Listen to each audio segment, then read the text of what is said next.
Lenin impersonator ekes out a living on edge of Red Square.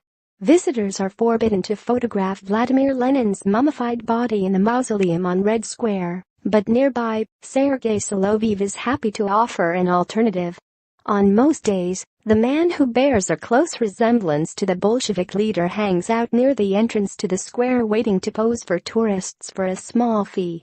With his mustache, goatee and a flat black cap covering his bald head, Soloviev's resemblance is strong, even if his face lacks the beady intensity of the real Lenin's.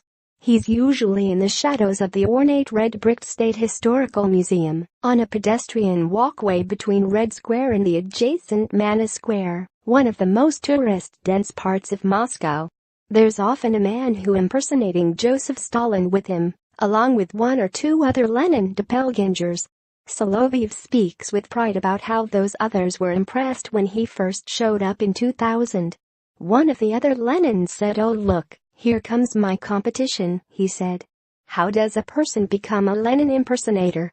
Soloviev says that in 1999 he began to feel like Lenin and started growing the goatee and mustache.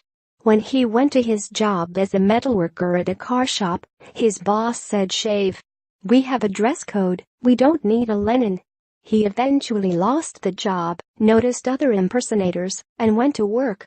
Soloviev attracts a lot of looks, but many of them don't go further and pay his requested 100 rubles, $1.75, for a photo.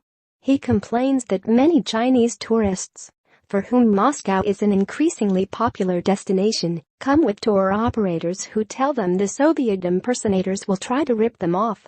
This offends both his honor and his sense of what he's worth.